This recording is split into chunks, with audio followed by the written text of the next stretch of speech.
ഇപ്പോൾ ധാരാളമായിട്ട് ആളുകൾ ഈ പെറ്റ് അനിമൽസിനെ വളർത്താനായിട്ട് താല്പര്യം കാണിക്കുന്നുണ്ട്.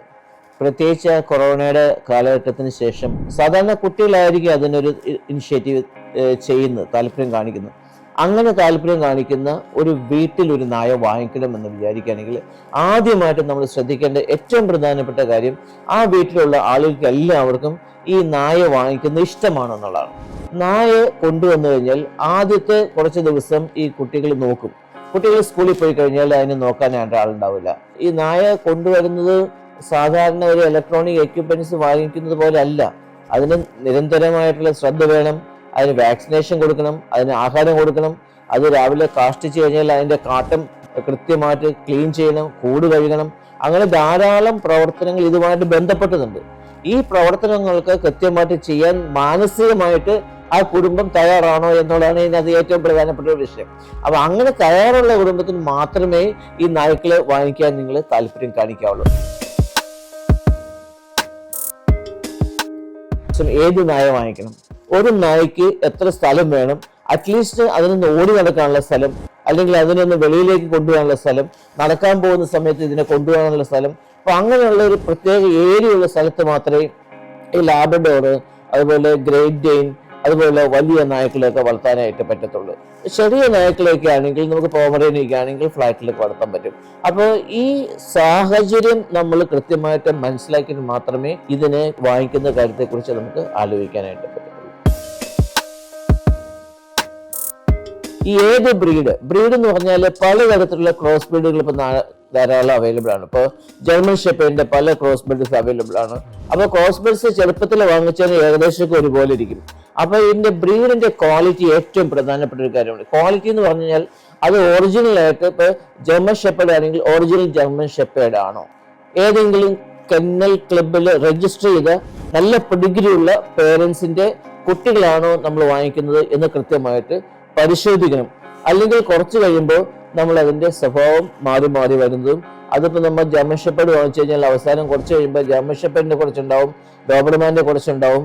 ബ്രീഡിന്റെ ക്വാളിറ്റി, ജനറ്റിക് ക്വാളിറ്റി, ഇതൊക്കെ കൃത്യമായിട്ട് ഉണ്ടെന്ന് ഉറപ്പുവരുത്താനുള്ള ഒരു മെത്തേഡാണ് കെന്നൽ ക്ലബുകളിൽ രജിസ്റ്റർ ചെയ്തുള്ള നല്ല പെഡിഗ്രിയുള്ള പേരൻസിന്റെ കുട്ടികളെ വാങ്ങിക്കുക എന്നുള്ളത്. മനുഷ്യന്റെ ആമാശയമായിട്ട് ബന്ധപ്പെട്ട അതേപോലെ അല്ല നായ്ക്കള് ശരിക്കും കാർണിവോറസ് അനിമൽസ് ആണ്. അത് മീറ്റ് കഴിക്കാനാണ് അതിനെ പ്രകൃതി തന്നെ അതിനെ തരപ്പെടുത്തിയിരിക്കുന്നത്. അപ്പൊ മീറ്റ് കൂടുതൽ ഡൈജസ്റ്റ് ചെയ്യാൻ പറ്റുന്ന ഒരു ഡൈജസ്റ്റീവ് സംവിധാനമാണ് നായ്ക്കൾക്കുള്ളത്. ഉമിനീരിനകത്തുള്ള അമേലേസ് എന്ന ഒരു എൻസൈമാണ് ഇതിനെ സഹായിക്കുന്നത്, ഡൈജഷൻ സഹായിക്കുന്നത്. പക്ഷെ അത് വളരെ കുറച്ചാണ് നായ്ക്കളുണ്ട്. അപ്പോൾ നമ്മൾ എന്താ ശ്രദ്ധിക്കുന്നത് വെച്ചിട്ടുണ്ടെങ്കിൽ മീറ്റുമായിട്ട് ബന്ധപ്പെട്ട ഫുഡാണ് നായ്ക്കൾക്ക് ഏറ്റവും നല്ലത്. നല്ല മീറ്റ് സെലക്ട് ചെയ്ത് കൊടുത്തു കഴിഞ്ഞാൽ ഫ്ലഷ് ആയിട്ട് തന്നെ കൊടുക്കുന്നതാണ് നായ്ക്കൾക്ക് ഏറ്റവും നല്ലത്. ഈ നമ്മുടെ വീട്ടിലൊരു അംഗത്തെ പോലെ നമ്മൾ കണക്കാക്കുമ്പോൾ എപ്പോഴും നമ്മുടെ കൂടെ ഈ നായകളുണ്ടാവും. നമ്മൾ ഭക്ഷണം കഴിക്കുമ്പോൾ അതിന്റെ കൂടെ ഒന്ന് കഴിയും. അപ്പൊ അങ്ങനെ ആഹാരം കൊടുക്കരുത്. മാക്സിമം ഒരു അഡൽട്ട് ആയിട്ടുള്ള ഒരു നായ്ക്ക് 2 നേരം ആഹാരം കൊടുത്താൽ മതി. നായ്ക്കൾക്ക് നമ്മൾ എത്ര ഭക്ഷണം കൊടുത്താലും അത് കഴിക്കുന്ന ഒരു ട്രെൻഡ് ഉണ്ട് അതിന്. അപ്പൊ അങ്ങനെ കഴിക്കുമ്പോൾ ഇത് വണ്ണം വയ്ക്കാനുള്ള സാധ്യതയുണ്ട്. ഫാറ്റായിട്ട് ഈ നമ്മൾ കഴിക്കുന്ന ഭക്ഷണം അക്യുമുലേറ്റ് ചെയ്യാനും ബൾക്ക് ആവാനും സാധ്യത. അങ്ങനെ വന്നു കഴിഞ്ഞാൽ ഇതിന്റെ ജോയിന്റിനകത്ത് ഇൻഫെക്ഷൻ ഉണ്ടാവും, ഹാർട്ട് ഡിസീസ് ഉണ്ടാവും. അങ്ങനെ ധാരാളം രോഗങ്ങൾ ഇതുമായിട്ട് ഓവർ ഫാറ്റിന്റെ ഭാഗമായിട്ട് ഉണ്ടാകാനുള്ള സാധ്യത. അപ്പൊ അതുകൊണ്ട് ക്വാളിറ്റിയുടെ കാര്യത്തിൽ ഒരു കാരണവശാലും കുറയ്ക്കരുത്. ഭക്ഷണക്രമങ്ങളെ കുറിച്ചുള്ള വിശദാംശങ്ങൾ ഡിസ്ക്രിപ്ഷനിൽ ലഭ്യമാകുന്നതാണ്. നമുക്കറിയാം, നമ്മൾക്ക് പരിചയമുള്ളവരും പരിചയമില്ലാത്ത ധാരാളം ആളുകൾ വീട്ടിലേക്ക് വരാറുണ്ട്. അപ്പൊ ഈ നായ അതൊരു ശല്യമായിട്ട് ഒരിക്കലും കാണാൻ പാടില്ല. അപ്പൊ നായക്ക് മനസ്സിലാവണം ഇതൊരു പ്രധാനപ്പെട്ട വ്യക്തിയാണ് വരുന്നത്, ആവശ്യമില്ലാതെ കുരയ്ക്കരുത്, ബഹളം ഉണ്ടാക്കരുത് എന്ന് നായക്ക് മനസ്സിലാവുന്ന രീതിയിൽ നായയെ ഒരു ട്രെയിൻഡ് ആയിട്ട് വളർത്തിയെടുക്കാൻ പറ്റണം. നല്ലൊരു ബിഹേവിയർ നായ്ക്കളെ വളർത്തുന്ന ആളുകൾ അവരെ പഠിപ്പിക്കണം. അത് വ്യക്തിപരമായിട്ട് ഇപ്പൊ നായ്ക്കളെ വളർത്തുന്ന ആൾക്ക് പറ്റത്തില്ലെങ്കിൽ ഇഷ്ടം പോലെ ധാരാളം ട്രെയിൻഡ്, അതായത് വെൽ ട്രെയിൻഡ് ആയിട്ടുള്ള ഓർഗനൈസേഷൻസ് ഉണ്ട്. അവിടെ നിന്ന് ആളുകൾ വരും, അവര് കൃത്യമായ നായയെ ട്രെയിൻ ചെയ്യും. അങ്ങനെ ട്രെയിനിങ് കൊടുത്തു കഴിഞ്ഞാൽ ഇത് നമ്മളുടെ ഒരു കുടുംബാംഗങ്ങളെ പോലെ തന്നെ പെരുമാറും. നായ നമ്മൾ വളർത്തുന്നത് ഒരു 10-15 വർഷം നമ്മുടെ കൂടെ ജീവിക്കാനായിട്ടുള്ള ഒരു രീതിയിലാണ് നമ്മൾ നായയെ അഡോപ്റ്റ് ചെയ്യുന്നത്. വാക്സിനേഷൻ ഏറ്റവും അത്യാവശ്യമുള്ള ഒരു കാര്യമാണ്. കാരണം കുട്ടികളുമായിട്ട് ഇത് മിങ്കിൾ ചെയ്യുന്നുണ്ട്, അയൽക്കാരുമായിട്ട് മിങ്കിൾ ചെയ്യുന്നുണ്ട്, മറ്റുള്ള നായകൾ ഇന്ന് വരാനുള്ള സാധ്യതയുണ്ട്. അപ്പോൾ ഈ ഒരു സാഹചര്യത്തിൽ ഈ നായയെ അല്ലെങ്കിൽ പൂച്ച വട്ടവർ മേ ബി ഇതിനെ നമ്മൾ സംരക്ഷിക്കേണ്ടത് അത്യാവശ്യമാണ്. അതിന് ഏറ്റവും അടിയന്തരമായിട്ട് ചെയ്യേണ്ട ഒരു പ്രധാനപ്പെട്ട വാക്സിനേഷൻ ആന്റി റേബീസ് വാക്സിൻ.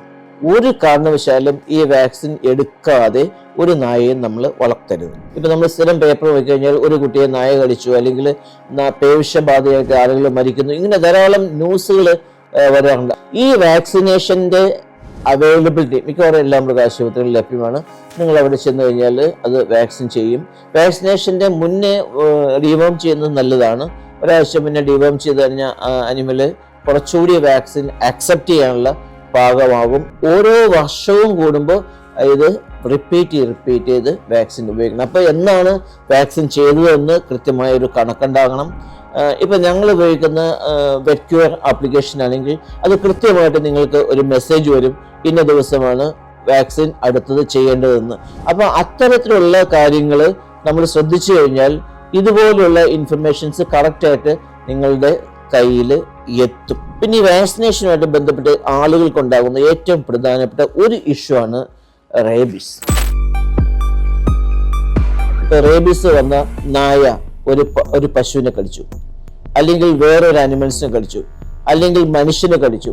ഇത്തരത്തിലുള്ള ധാരാളം പ്രശ്നങ്ങൾ അത് പൊതുസമൂഹത്തിൽ വളരെ ആകാംക്ഷ ഉണ്ടാകുന്നതാണ്. ഒരു എക്സാമ്പിൾ പറഞ്ഞു കഴിഞ്ഞാൽ ഒരു മനുഷ്യനൊരു സുഹൃത്തിനൊരു നായ കടിച്ചു, അദ്ദേഹമായിട്ട് നമ്മൾ കറങ്ങി നടന്നു, അല്ലെങ്കിൽ അദ്ദേഹത്തിന്റെ കൂടെ വെള്ളം കുടിച്ചു, അദ്ദേഹം ഏതെങ്കിലും കാരണവശാൽ റേബീസ് വന്ന് മരിക്കാനിടയായി കഴിഞ്ഞാൽ ഇതുപോലെ നമുക്ക് നാട്ടിൽ നമ്മൾ കണ്ടിട്ടുള്ളതാണ്, കേട്ടിട്ടുള്ളതാണ്. സുഹൃത്തുക്കൾ ഇങ്ങനെ റേബീസ് വന്നിട്ട് മരിച്ച കേസിൽ എന്ത് ചെയ്യണം, ആകെ വെപ്രാളം പിടിക്കുന്ന ധാരാളം ആളുകൾ നമ്മളിവിടെ കാണാറുണ്ട്. സാധാരണ മറ്റുള്ള രോഗങ്ങൾ എങ്ങനെയാണ് വരുമെന്ന് പറഞ്ഞാൽ രക്തത്തിലാണ് രോഗാണുക്കൾ കാണുന്നത്. ഇവിടെ റേബീസിന്റെ കേസിൽ രക്തത്തിലല്ല കാണുന്നത്. റേബീസിന്റെ കേസിൽ അത് നെർവ് വഴിയാണ് നേരെ തലച്ചോറിലെത്തുന്നത്.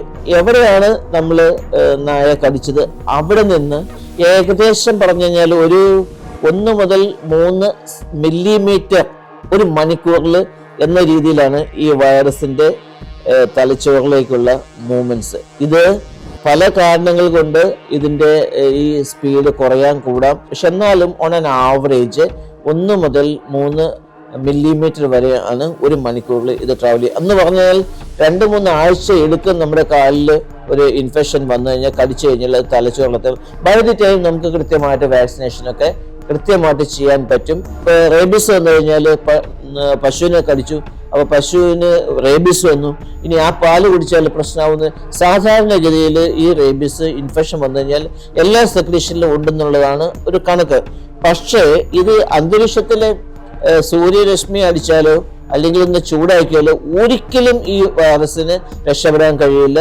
അപ്പോൾ അതുകൊണ്ട് പാല് കുടിക്കുന്ന ആളുകൾക്ക്, തിളപ്പിച്ച് പാല് കുടിക്കുന്ന ആളുകൾക്ക് യാതൊരു തരത്തിലുള്ള ബുദ്ധിമുട്ടും ഈ റേബീസ് കൊണ്ട് ഉണ്ടാവില്ല എന്നുള്ള ഉറപ്പാണ്. ഈ നായ കടിക്കുന്നത് മാത്രമല്ല, പൂച്ച അതൊരു പ്രധാനപ്പെട്ട റേബീസ് ഇൻഫെക്ഷൻ വരുത്താനുള്ള പ്രധാനപ്പെട്ട മറ്റൊരു സോഴ്സാണ്. ഇത് പലപ്പോഴും ആളുകൾ ശ്രദ്ധിക്കാതെ പോകും. അപ്പോൾ പൂച്ചയാണെങ്കിലും നായയാണെങ്കിലും വളർത്തുന്നവർ കൃത്യമായിട്ടും ആന്റി റേബീസ് വാക്സിൻ ഉപയോഗിക്കണം, അതിനെ കൃത്യമായിട്ട് സംരക്ഷിക്കണം. ലോകത്ത് മരണം സംഭവിക്കുന്ന ഒരു രോഗമാണിതെങ്കിലും മരണമില്ലാത്ത രീതിയിൽ അതിനെ മാനേജ് ചെയ്യാൻ വ്യക്തമായ നടപടിക്രമങ്ങൾ ഇപ്പോൾ ഉണ്ട്. നല്ല വാക്സിൻസ് അവൈലബിൾ ഉണ്ട്. സെൽ കൾച്ചർ വാക്സിൻസ് ഇപ്പോൾ ലഭ്യമാണ്. അപ്പൊ വാക്സിൻ കൃത്യമായിട്ട് നമ്മൾ ഡോക്ടറുടെ നിർദ്ദേശാനുസരിച്ചും അത് കൃത്യമായ ആ ദിവസം തന്നെ പോയിട്ട് വാക്സിൻ ചെയ്യണം. അങ്ങനെ വാക്സിനേഷൻ നടത്തി കഴിഞ്ഞാൽ ഈ വൈറസിനെതിരെ ആന്റിബോഡി ശരീരത്തിൽ ഉണ്ടാവുകയും ഈ രോഗത്തിനെതിരെ നമുക്ക് ശക്തമായ പ്രതിരോധ ശക്തി ഉണ്ടാകുകയും ചെയ്യും. പഴയതുപോലെ പൊക്കിളിന് ചുറ്റും വാക്സിനേഷന്റെ ഇപ്പോൾ ആവശ്യമില്ല. 0.1 ml ഇൻട്രാഡെർമൽ കുത്തിവെച്ച് കഴിഞ്ഞാൽ വളരെ സേഫായിട്ട് ഈ വാക്സിനേഷൻ പ്രോഗ്രാംസ് നന്നായിട്ട് നടത്താൻ പറ്റുന്നതാണ്. വേൾഡ് ഹെൽത്ത് ഓർഗനൈസേഷന്റെ റെക്കമെൻഡേഷൻ അനുസരിച്ചാണ് ഇപ്പോൾ കേരളത്തിൽ വാക്സിനേഷൻ നടപ്പാക്കുന്നത്. ഈ റാബീസുമായിട്ട് ബന്ധപ്പെട്ട് നിങ്ങൾക്കുണ്ടാകുന്ന സംശയങ്ങൾ ഞങ്ങളുടെ കമന്റ് ബോക്സിൽ ഇടുക. തുടർന്ന് വരുന്ന വെബിനാറുകളിൽ ഈ വിഷയത്തെക്കുറിച്ച് ചർച്ചകൾ ഉണ്ടാവുന്നതാണ്. നന്ദി, നമസ്കാരം.